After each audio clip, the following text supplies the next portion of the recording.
So in this video, let's talk about cars. Should you spend money to put cash all in to buy the car, or is it more prudent to take out a loan, put out a small amount of money, down payment, then pay the amortization over a long period of time? That's what we're going to talk about in this video. If you're excited about that, then check this video out.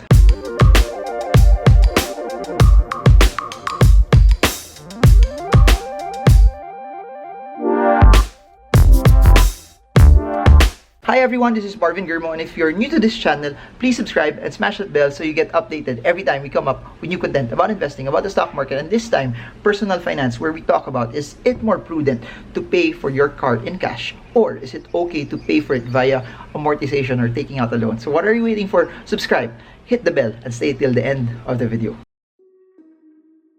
Hey guys, so over the past few weeks, I've been getting a lot of questions asking, is it prudent, is it okay to buy a car right now? Is it okay to pay it via cash, or should you just put a down payment and take out a loan and pay amortization off of it as well?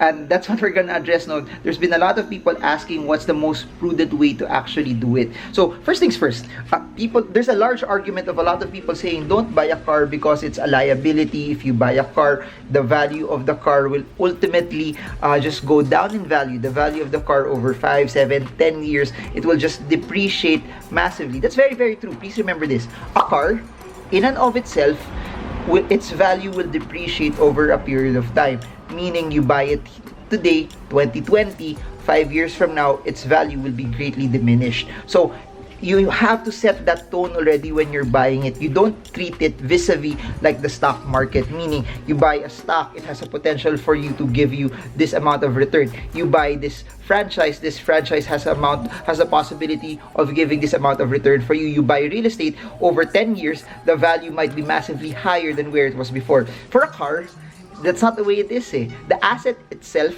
depreciates. So you must treat it that way already. That should be your mindset already. So here's the thing. It also depends on what car you're actually buying. The biggest problem that I see a lot of people when they start buying cars is this. They buy a car, but they don't have the money to actually afford it. Please remember this. When you buy a car, even before thinking about taking a loan or paying it in cash, you have to see, do you have the money to afford it? Because at the end of the day, a lot of people take out loans thinking that I have the down payment for it, but you have to actually also compute, can you actually afford the amortization? Can you actually afford the maintenance? Can you actually afford the gas? Do you have a parking space to begin with? Because if you don't have a parking space, you don't have a parking slot, then that will be an additional cost for you as well. Are you gonna maintain it? Meaning, are you gonna do all of the car wash every day, or are you gonna bring it to a car wash shop at regular intervals? Meaning, if you bring it to a car wash shop in regular intervals, it will cost you money as well. So at the end of the day, when you come and buy a car, you always treat it as what it is. It's an asset that will depreciate in value for you. However, let me put this into perspective also. You have to remember the context. We are in the Philippines. When you are in the Philippines, transportation is not so efficient. Meaning, if the car that you will buy will help you become more efficient in your job, in your business, in your career, in whatever you're doing, if you have computed it already, it will save you time. Please remember this.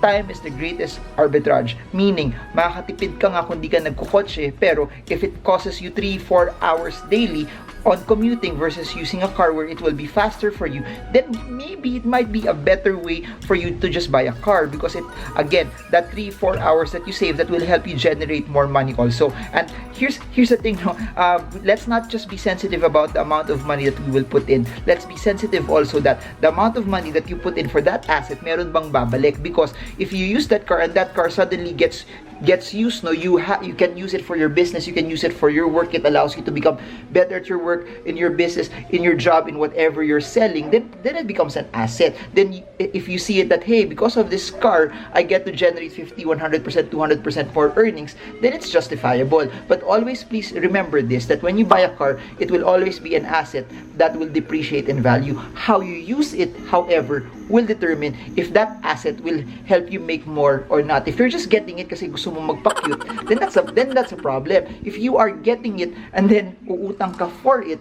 and then you don't have enough money to pay for the amortization of it, then that will be a problem. But here's the thing also, if you have enormous amounts of money already, cash flow is coming already, you're earning from your investments already, then by all means, buy the car. It's not wrong. It's not wrong to buy a car, no. Even if it's something for your enjoyment. Of course, you also have to enjoy life. You also have to live life to the full as well. But if you're gonna mortgage your future by buying it just so you can appease your ego, if you're buying it because of your ego and you don't have the money for it, then don't do it. You don't have to conform to what other people are doing. You don't have to conform to what other people are thinking as well. So back to the question whether you should pay for it with cash or you should pay for it as an amortization. Number one, if it helps you in your job, if it helps you in your business, but you do not have the cash yet, but it helps you to make life more efficient, it helps you save time, it helps you make more money, take out a loan, and as much as you can, pay for it in a short period of time. The shorter the better, so you pay a lesser interest and put in as much down payment as you can. Now, that being said also, what's very, very important there is this: you have to also project that you have a steady source of income already, you have a steady stream of income already, so that 2 years down the line, if something bad happens, hindi naman siya maririmata, hindi siya matatanggal. The saddest thing that I've seen is a lot of people so excited to buy their cars, and then because they're thinking that the good streak of earning money will never end, but 2 years down the line, something bad happens, they were not able to pay for the car anymore. And that's what you need to figure out as well. The only time you take out the loan is if you already have an idea that your cash flow over a stretched period of time will be relatively secure, meaning you can cover your bases, you will be able to cover the loan. But the only reason that you are not paying it full in cash because you don't have that money yet. And here's the thing, no, if the issue is buying a car for efficiency, then most likely you just have to buy a car that will fit your budget. Meaning, if your budget is 1.2 million pesos, don't buy a 2 million peso car. If your budget is 600,000 pesos, 700,000 pesos, don't buy an SUV that's above and beyond your budget if your goal is just efficiency as well, kasi that becomes vanity already. But here's the thing: if you have the money already, it's surplus already, it's excess of your business, it's on top of whatever investing that you have, then by all means do it. You can buy the car as well. But if you have the choice between cashing it and taking out a loan, of course, by all means, cash it. If you have the money and then you invest it, will that amount of money beat the interest that you are paying? Meaning, if you are paying 7% interest or 8% interest for the loan that you have, that would mean that regardless of what happens in the market, good market, bad economy, good economy, you will be paying for that loan. Now, if you think you cannot beat that on a consistent basis, meaning you think that you cannot find any investment that will beat that, and you cannot project that 2 years from now you can still get that amount of return that will beat that, cash it na lang.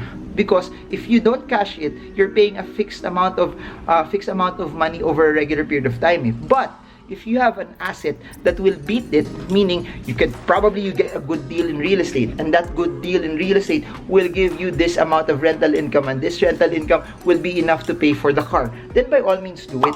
There are scenarios like that. I'm not giving you one fit all strategy, but what I'm saying is this: it's possible you can find areas where an asset can take care of your car purchase as well. Then if that's the case, take out the loan, buy the asset, allow the asset to pay for the car for you. So in that way, you have the car, then you have another asset also. Then you hit 2 birds with 1 stone. But all things being equal, if you don't know what asset to put it, just cash it.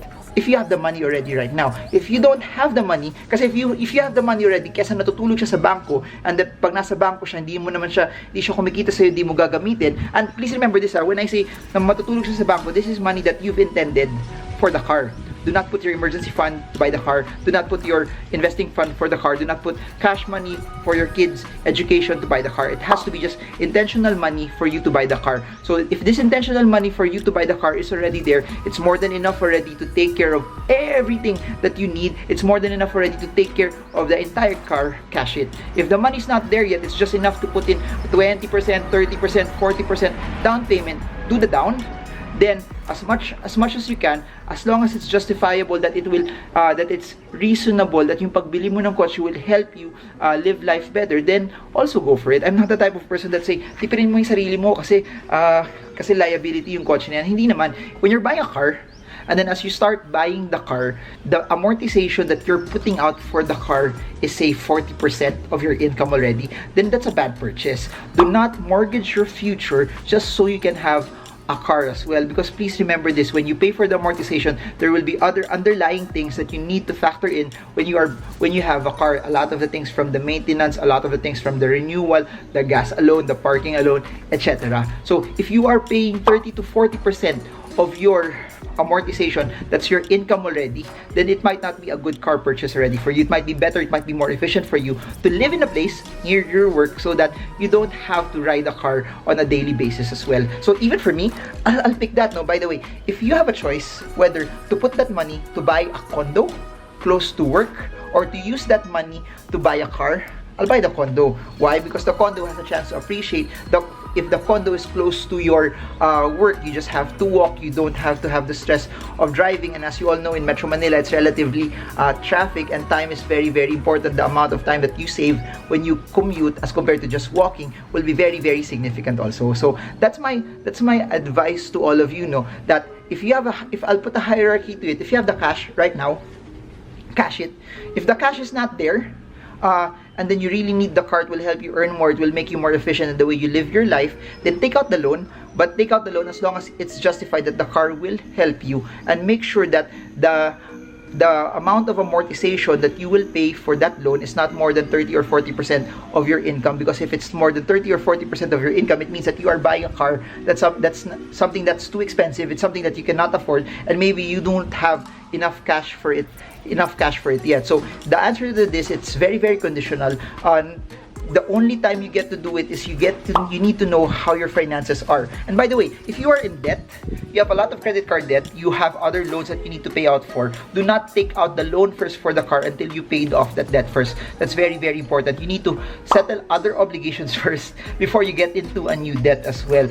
I'll repeat it. Settle all other obligations first before you get into that new debt as well. Do not enter a new debt while you have other outstanding debts that you're paying for, because it's just gonna pile up for you. The interest that you will pay over a very long period of time will be very, very, very, very, very big. But if you again, I'll say this: if kaya nyo tiisin, na it doesn't really hurt you, it doesn't really sacrifice quality of living that you don't have a car because malapit ka naman sa office mo, where you are is very, very strategic, then try to skip it off first. Save up the money until later on you can buy it in cash as well. So that's the time you start buying the car. And here's what I want to challenge you on also. If you really want to buy a car, then what you do is start a project, start a business that you have this ideology that, hey, if this business makes 5 million, 1 million out of this business I will take out, and that will be my goal. That's what I will use to buy the car as well. So that's what I did. No, it was a challenge for me to actually earn more, so that if I earn more, that extra earnings, yun yung pambili ko ng luho ko. So that your current job, your current business takes care of your other financial goals, but this current side business, this current side hustle is what's gonna take care of you buying the car. But guess what? You're just taking a portion of that earnings, but you will still have another business also for you. So if it works, you have extra money. If it works, then you get to buy the car. If it works also, it challenges you to grow your portfolio as well. So I guess that's it for now. I hope that you got some insight from all of this. A lot of people have been asking me, is it okay to buy a car? Again, it's very, very conditional. If you can afford it, if the numbers can afford it, if you yourself know that you need it, that you're not just doing it for ego, then do it. I hope you got a lot from all of this. By the way, for those who want to learn more about the stock market, about investing, about stock trading, I have seminars below. I have trainings below in different cities around the world. March in Manila. They're all in the description. April, London. May, Singapore and Doha, Qatar. June, Auckland, New Zealand. July, Sydney. November, Doha and Tokyo. If you want to sign up, want to know more and have more details about it, just look at the links in the description. And for those who cannot join those classroom seminars, I have an online collaboration with Chinkitan called Stock Market for Everyone. It's the basics of investing in the stock market, Tagalog version. So kung gusto nyo matuto kung ano yung stock market pero Tagalog, yun yung course para sa inyo. If you want to know more about entrepreneurship and investing, I have another course in collaboration with Sean C. It's called Make Money, Grow Money. It's the basics of investing, the stock market, and entrepreneurship. The details are in the description also below. And lastly, I have some books about the basics of the market, about technical analysis and fundamental analysis. All of them are in the links below. You can order them via Shopee and they can be sent to wherever you are in the world. So I hope you got a lot from all of this. I hope this is something that helped you and it gave you enough information for you to be able to win and to be able to reach your goals of financial freedom as well. So what do you think? I want to hear, are you buying a car or are you not buying a car? So leave them in the comment section below, and I hope this video helps you trade well, trade strong, trade smart. Marvin Germo. See you all again soon, guys, and God bless you all.